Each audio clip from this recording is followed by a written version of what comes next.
Bonsoir à toutes et à tous, ravi de vous retrouver sur 8 Mont Blanc. Nous sommes le mardi 12 mars 2024, il est 18 h, c'est l'heure du journal préparé par la rédaction. Voici les titres. Du changement pour les bateaux du Paquier. À partir du mois de mai prochain, certaines embarcations pourront se raccorder sur un réseau de distribution électrique. D'importants travaux vont donc avoir lieu sur l'esplanade pendant plusieurs semaines. Et puis depuis samedi dernier, les amateurs de pêche en rivière ont retrouvé avec plaisir et bonheur les berges des différents cours d'eau de département pour s'adonner à leur passion. Alors, à vos hameçons. C'est un projet qui doit permettre d'apaiser et de préserver le lac d'Annecy. D'ici au mois de mai prochain, les loueurs de bateaux installés au Paquier vont pouvoir bénéficier d'un raccordement électrique pour diminuer les rejets de gasoil dans le lac. Pour mettre en place les infrastructures nécessaires, des travaux viennent donc d'être lancés par la ville et Enedis. Plus de précisions avec ce reportage signé Chloé Lemeur. Si les pelleteuses n'ont pas encore commencé leur travail, les ouvriers sont déjà à pied d'œuvre ce mardi 12 mars pour installer la zone de chantier au Paquier. D'ici quelques jours, l'esplanade du lac d'Annecy, entre le pont des Amours et le site des Abreuvoirs, va faire l'objet de travaux jusqu'en mai pour équiper le secteur d'un réseau de distribution d'énergie électrique pour les loueurs de bateaux. L'objectif de ces travaux, c'est de continuer à travailler avec l'État pour apaiser le lac, avoir moins de bateaux à moteur, parce qu'on prévoit environ 30% de bateaux électriques à la location qui est autorisé par l'État. C'est un tiers de la flotte à terme qui devra être électrifiée dans une perspective d'apaiser le lac et dans une perspective de transition. Dans un premier temps, ces travaux concerneront la création de réseaux souterrains abritant les câbles pour le raccordement aux bateaux. Suivra en avril une autre phase, celle de la construction d'un poste de transformation au niveau du parking Bonlieu, avec l'enjeu de minimiser son impact visuel. On va travailler en fait avec une enveloppe préfabriquée qui va être livrée et ensuite on va procéder à un habillage de la guérite en adossant également un sanitaire public. On est dans une zone, vous vous en doutez, assez fréquentée en période estivale et l'idée dans le cadre du budget participatif qui a été retenu, c'est de construire un sanitaire public à proximité du Paquier. Donc on va profiter de l'opération pour intégrer harmonieusement le transformateur, le sanitaire et la guérite du parking qui a besoin d'être rénovée. Côté promenade et front du lac, le raccordement et les boîtiers électriques vont eux aussi être camouflés et intégrés au mobilier urbain existant. L'objectif du chantier mené par Enedis est également d'atténuer l'empreinte carbone des travaux, avec en particulier la récupération de matériaux sur place. Le déblai de la fouille va être réutilisé sur place pour éviter les transports, les apports de matériaux nouveaux. Donc c'est dans cette optique que l'entreprise Secon a été choisie et qu'Enedis va développer ce principe de chantier propre. Cette année, 3 bateliers seront alimentés via ce nouveau réseau électrique. Mais d'ici quelques années, quand les nouvelles autorisations d'occupation seront accordées, une dizaine de loueurs de bateaux au total pourront bénéficier de cette nouvelle infrastructure. Alors que la plupart des vacanciers ont quitté les stations, les clients des guides de haute montagne sont eux toujours en demande d'initiation au sport à altitude. Mais malgré des chutes de neige importantes à partir de 2000 mètres, la saisonnalité a bien évolué depuis quelques années déjà. C'est ce qu'observent les guides qui doivent aujourd'hui s'adapter aux évolutions climatiques. Fort heureusement, ces contraintes n'empêchent pas de profiter du massif, comme nous l'explique Olivier Grébert, le président de la compagnie des guides de Chamonix. Il répond aux questions d'Emmanuel Jaude.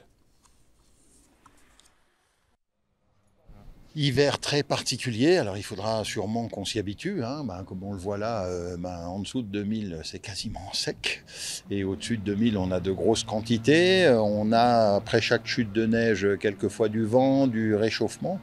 Donc ça nécessite quand même d'être un peu prudent, dans le sens où les conditions peuvent évoluer assez vite. Quand les conditions sont ce qu'elles sont, on est toujours un peu privilégié à Chamonix, dans le sens où on a quand même beaucoup de neige au-dessus de 2000 et qu'on a la chance d'avoir une grosse partie de notre domaine d'activité qui est au-dessus de 2000.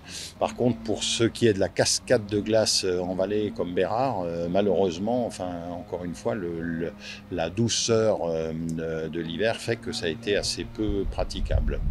Les conditions en Goulotte, une fois que la neige s'est stabilisée, toujours pareil, sont plutôt bonnes, même si effectivement la montagne est quand même paradoxalement relativement sèche. On se retrouve dans la même situation que les années précédentes, c'est-à-dire qu'il n'y a plus d'interruption entre la saison d'hiver et la saison d'été. Les courses de neige, les courses de glace se pratiquent dès que les couloirs sont stabilisés. Le Wimper se pratiquera maintenant. Les dernières années, on va dire qu'à partir de mi-juillet, les grandes courses mixtes devenaient plus délicates. Donc cette transition, on la retrouve encore cette année. Les amoureux de la pêche en rivière ont retrouvé le sourire depuis samedi dernier. Ils peuvent désormais s'adonner à leur discipline de manière officielle. Les nombreux cours d'eau de Haute-Savoie vont donc voir leur berge occupée avec l'ouverture de la pêche de première catégorie. Keza Poudou est allé à la rencontre à Annecy. Après 6 mois de pause, les pêcheurs en rivière ont pu regagner leur terrain de jeu favori. Depuis samedi 6h26 précisément, la pêche en première catégorie est ouverte. Les cours d'eau appartenant à cette catégorie sont constitués en grande majorité de salmonidés, ce qui est le cas de la plupart des rivières haut-savoyardes. Cette réglementation est donc nécessaire pour préserver la truite, poisson très présent dans ces eaux. Cette fermeture, elle sert à protéger au maximum la truite. Donc pendant cette période, la truite elle est dans une phase de reproduction. Donc il peut s'étaler, on a une date de médiane qui est mi-décembre, mais par contre on a une reproduction qui peut s'étaler sur plusieurs mois. Donc la fermeture de la pêche sert à la protection justement de cette phase de reproduction de la truite. Il y a quand même pas mal de pêcheurs qui sont en rivière. C'est vrai qu'on a la chance aussi sur le département d'avoir 2 grands lacs alpins, donc Annecy et Léman, qui ont des ouvertures qui sont un peu différentes. Mais on a quand même un bon nombre de pêcheurs qui sont très attentifs pour l'ouverture de la pêche. Pour encadrer cette activité, de nombreuses réglementations sont mises en place. La première, posséder une carte de pêche, qu'elle soit journalière, hebdomadaire ou annuelle. En Haute-Savoie, l'année dernière, plus de 28 000 cartes ont été vendues. Autre critère essentiel, le nombre et la taille des poissons pêchés. Pour surveiller cela, des gardes-pêche vadrouillent, comme à Crangevrier, le long du Thiou. C'est une truite par jour de plus de 30 cm. Hameçon simple sans ardillon. Et puis voilà, avec obligation de marquer le poisson pris gardé sur un petit carnet de capture, pour qu'il y ait un suivi derrière au niveau des prises. Disons que ça fait partie des obligations au niveau du contrôle des pêcheurs. C'est de vérifier que le nombre de poissons que le pêcheur garde correspond à la réglementation qui est en vigueur sur ce secteur. Et suivant les endroits du département, etc., la réglementation varie. La plage horaire est également réglementée et elle est fixée en fonction du soleil. Les pêcheurs peuvent donc pratiquer leur sport 30 minutes avant qu'ils se lèvent et peuvent pêcher jusqu'à 30 minutes après son coucher. Ils vont donc pouvoir profiter des 3800 km de cours d'eau présents en Haute-Savoie. Du sport pour aller jusqu'à la fin de ce journal avec une prise de position et de parole qui a fait beaucoup parler et qui interroge Antoine Adélis, membre de l'équipe de France de ski freestyle, a dénoncé dans un post sur Instagram les conditions de vie et d'entraînement justement du groupe de ski freestyle. Et nous sommes en ligne avec vous, Antoine Adélis. Bonsoir et merci de nous consacrer quelques minutes. Bonsoir, avec plaisir. Qu'est-ce qui vous a poussé justement à pousser ce coup de gueule ? Tout simplement. Alors ce qui m'a poussé, c'est que j'ai reçu une notification sur mon téléphone. Ça faisait exactement 4 ans que j'avais gagné les X-Games et j'ai fait le point. J'étais dans une auberge de jeunesse à 1 semaine de m'entraîner pour la Coupe du Monde dans laquelle je suis à l'heure actuelle. Et voilà, j'ai dénoncé un petit peu la précarité. J'avais besoin de m'exprimer durant un message, de dire dans quelles conditions l'équipe de France élite s'entraînait. Et malheureusement, 100% des frais liés à une saison sont à la charge de l'athlète. Donc voilà, c'est un petit coup de gueule que je pousse et parce que la situation n'est plus supportable. Vous qui êtes dans le sérail, on va dire, comment vous expliquez justement cette précarité en tant qu'athlète de haut niveau ? J'estime que c'est beaucoup une question de choix. Je pense qu'il y a des disciplines qui sont un petit peu favorisées en termes de budget. Nous, on est vraiment la dernière roue du carrosse, si je puis dire. C'est un petit peu malheureux, mais voilà, je pense qu'il y a aussi peut-être que la fédération pourrait faire beaucoup mieux pour développer l'activité du ski freestyle, sa médiatisation également, que ce soit sur les réseaux. On sait que c'est une discipline qui est très télévisuelle et malheureusement, ils l'utilisent pas, à contrario de nos pays voisins qui, eux, s'en sortent très, très bien.